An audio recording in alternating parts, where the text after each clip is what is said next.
अस्सलातु खैरुम मिनन नौम।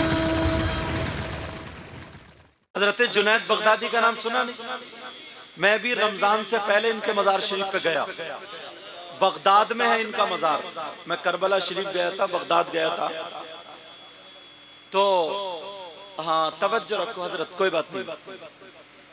हजरत Junaid Baghdadi की जिंदगी जरा देखें। हाँ, कोई बात नहीं, अच्छा बोल रहा, अल्लाह ताला बरकतें फरमाए सबको। हजरत जुनैद बगदादी कोई आलिम या मुफ्ती नहीं थे, हाजी भी नहीं थे, पहलवान थे। कौन थे बोलो? और वो भी शाही पहलवान थे। जो वहां का शाह था, बादशाह था, उसकी तरफ से लड़ते थे। रिकॉर्ड था, कोई उनके मुकाबले का उस दौर में पहलवान नहीं था। बादशाह रखता था कि देखे कौन इनकी टक्कर पे आएगा। एक कमजोर जिसकी पसलियां दिख रही थी, पेट पिचका हुआ, कमजोर एक शख्स गया अखाड़े में जाकर के उसने ऐलान कर दिया, कहा मैं जुनैद बगदादी से लड़ूंगा। अब सब लोग चक्कर में बोले इसकी तो हड्डी पिस जाएंगी। 12 आदमी जुनैद बगदादी के कष्ट कराते थे, 12 पहलवान, तो एक क्या करेगा? और वो भी ऐसा सूखा दुबला। कहा मैं लड़ूंगा। सब बोले चाचा मियां तुम्हारी कयामत तो नहीं आई। जो जो जुमले थे वो बोले उन्होंने उस दौर में, मगर ऐलान पहुंच गया जुनैद बगदादी तक। कहां तक ऐलान पहुंचा बोलो? हाँ, अब मैं अपने लबो लहजे पर आ रहा हूं। हजरत जुनैद बगदादी को जब ये खबर मिली तो उन्होंने सोचा कोई बहुत बड़ा पहलवान होगा। बादशाह ने कहा कौन है जो आज मुकाबले पर आया? जब देखा तो बेचारा कमजोर कमजोर कमजोर। अल्लाह, लोग देख रहे हैं, सबने कहा मारा जाएगा, छोड़ो। लोगों ने कहा कुश्ती करा देंगे, मगर लिख के देना पड़ेगा, हड्डी टूटे पसली टूटे, सांस आए या ना आए एक ही ठसकी में जुनैद बगदादी है वो। अगर आए या ना आए तो उन पे कोई इल्जाम नहीं। बोले ठीक है। अल्लाह अल्लाह, कल को कुश्ती होगी, ऐलान हो गया, सारे लोग जमा हो गए। पता नहीं कौन आया। कुछ लोग बोले उस बुड्ढे को देख रही हो, रात को भाग ना जाए। हर तरीके की दुनिया होती है, मगर वो बूढ़ा जुनैद बगदादी के मुकाबले में आया। आप शाही लिबास के शाही पहलवान जब वहां पर आए, बूढ़े ने कहा मैं अपने कपड़े नहीं उतारूंगा, ऐसे ही लड़ूंगा। सब बोले माजरा क्या? कोई ना कोई बात तो है। हाथ मिलाया, जो पहलवान का तरीका हो, मिट्टी डालने गए, जो भी हो, वो सारे तरीके उन्होंने किए। मगर वो बूढ़ा बुजुर्ग बराबर में आकर के जुनैद बगदादी से कहने लगा मैं आले रसूल हूँ, सैयदजादा हूँ, मेरी 3 बेटियां हैं, उनकी शादी होनी है। अगर आज तुम पछड़ गए तो याद रखना मेरा काम चल जाएगा। हश्र के मैदान में अपने नाना के सामने तुम्हें पहलवान बनवा दूंगा। और किसी को पता नहीं। तुम यार कितने खुशकिस्मत हो, आज बैठे हो, ना तुम्हारे बेटे की शादी, न बेटी की शादी, नबी का शहजादा उनके उर्स में बैठे। बराबर में कह दिया। जुनैद बगदादी के दिल को लग गई। जुनैद बगदादी बोले लड़ते रहना, लड़ते। सारे लोग जुनैद बगदादी दाव मारे तो ऐसा मारे ताकि उसको दाव ना लगे। खेलते रहे खिलाते रहे, खेलते रहे खिलाते रहे। वो आले रसूल कोई पहलवान नहीं था, वो कोई लड़ने वाला नहीं था। बस इतना कह दिया अगर मेरे नाना का सदका खाता है तो सैयदजादे के सीने पे बैठ नहीं सकता। अल्लाह अल्लाह जब इतना कहा, जुनैद बगदादी ने ऐसा दांव लगाया, ऐसा दांव लगाया कि खुद चित हो गए और उनको सीने पे ले लिया। उनको जब सीने पे लिया, अब तो हंगामा, और एक कमजोर ने गिरा दिया, कमजोर ने। माजरा किसको क्या मालूम, इतनी लानतें दी जुनैद बगदादी को कि खड़े खड़े खा रहा है, भैंसा हो गया, घोड़ा हो गया, जो जिसकी समझ में आ रहा है वो कह रहा है। बादशाह ने निकाल दिया, बड़ी दूर तक बदनामी। एक कमजोर पहलवान आया, मगर माजरा किसी को पता नहीं था। एक कमजोर पहलवान आया और उसने उसको गिरा दिया, नीचे कर दिया, चित कर दिया। जुनैद बगदादी शर्म के मारे गर्दन झुकाए हुए अपने कमरे में चले जाते हैं। रात भर रोते रहे, कहते रहे, मौला मैंने तेरे महबूब के नवासे को गिराने की हिम्मत ना करी। हश्र के मैदान में अगर नबी मुझसे पूछ लेते तो मैं क्या जवाब देता। मुझे ना अपनी इज्जत, ना मुझे अपनी शोहरत पसंद है, मुझे तो नबी का शहजादा पसंद है। जब इतना कहा, रोते रोते सो जाते हैं। मेरे नाना मुहम्मदुर रसूलुल्लाह आ जाते हैं, ख्वाब में आका है, और आकर के कहा, जुनैद उठ जा, उठ जा, उठ जा। अरे आज तूने मेरे बेटे को इज्जत अता फरमाई है, मैं तुझे वलियों का सरदार बनाता हूँ।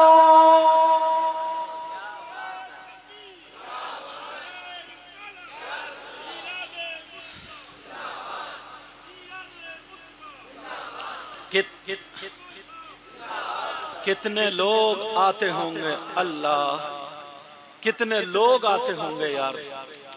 कोई अपने कहता होगा, कोई बहन आती होगी, भाई बाबा, सैयद बाबा औलाद नहीं अता कर दो, बीमारी है ठीक कर दो, हवा डवा है खत्म कर दो।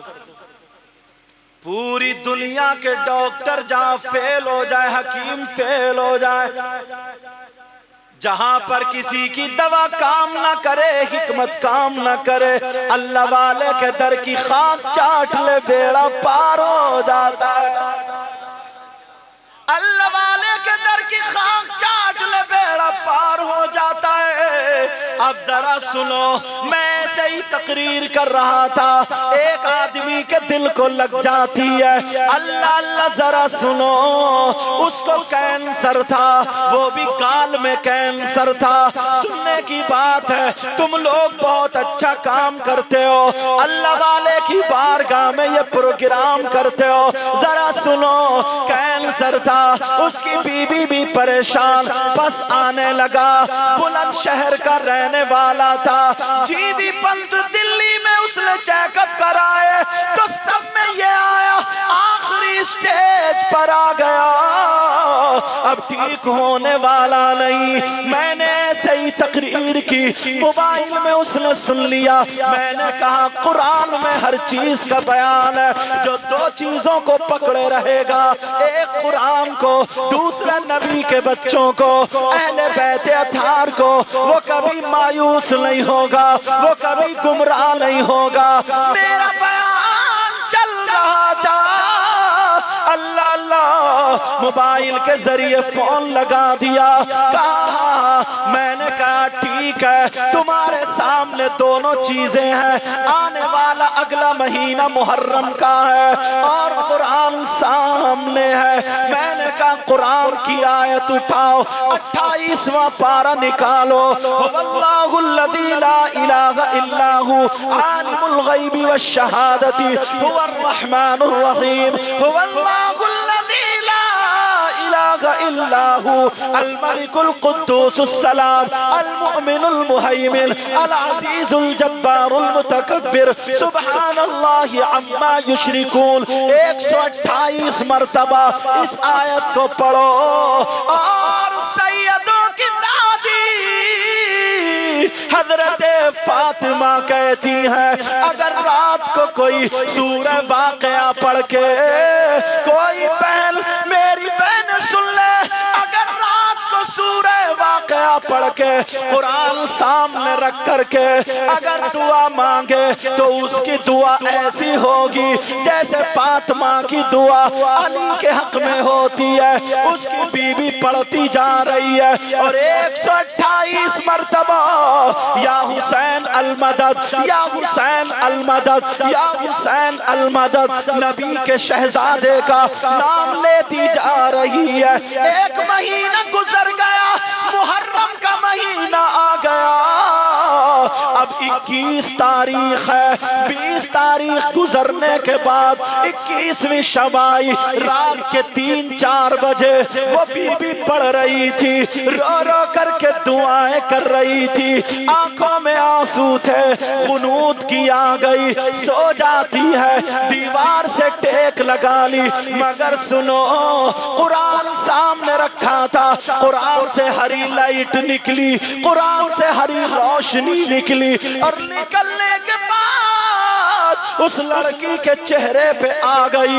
लड़की की आंख खुल गई, उसके शौहर की तरफ को गई, सर से लेकर पांव तक वो रोशनी उतर जाती है। लड़की का कहना है अल्लाह की कसम खा के कह रही थी मेरी फिर आंख लग गई। मगर एक खातून आती है, मेरा मोटा पकड़ के कहती है ओ खातून उठ जा, उठ जा, जा जा, तेरा शौहर ठीक हो गया, मेरे बच्चों का सदका मिल गया।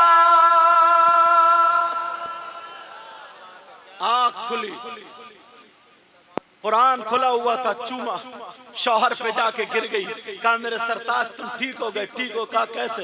कहा मुझे नबी के बच्चों का सदका मिल गया। कहा ठीक हो गई? कहा कैसे? कहा तुम चले जाओ। वो समझा ना कि इसके दिमाग पे लोड था, इस वजह से ऐसे बातें करे, मगर उसके कहने पे चला गया। अब जो भी रिपोर्ट करे तो नॉर्मल, जो भी करे तो नॉर्मल, जो भी करे तो नॉर्मल। अल्लाह अल्लाह, तुम बड़े खुशकिस्मत हो, तुम बड़े प्यारे हो, तुम बड़े निराले हो। किसी के बाप की महफिल नहीं, किसी के बेटे की महफिल नहीं, किसी की बेटी की महफिल नहीं, तुम हजारों रुपए लुटाते हो। अरे कुर्बान जाओ, तो अगर ये खुश हो गए तो तुम्हें लाखों से नवाज दिया जाएगा। बरेली का इमाम बोला कौन देता है देने को मुंह चाहिए, जरा प्यार से बोलो, कौन देता है देने को मुंह चाहिए, और देने वाला है सच्चा हमारा नबी।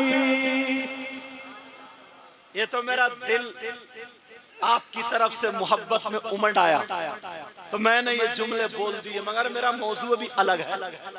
ये तो इनकी बारगाह में मैं भी सलाम पेश करके आया। कमेटी वाले हसन भाई ये बड़े खुशकिस्मत हैं कि मुझे भी हाजिरी का मौका दिलवा दिया। पता नहीं तुम्हें मालूम नहीं है इन लोगों में और आप लोगों में कौन ऐसा हो जिसकी अदाएं अल्लाह और रसूलुल्लाह को पसंद, और पता नहीं तुम्हारा कौन सा काम कब और कैसा अल्लाह और रसूलुल्लाह को राजी कर देगा, और जब राजी कर देगा तो खुदा की कसम सारी जिंदगी और आखिरत कामयाब।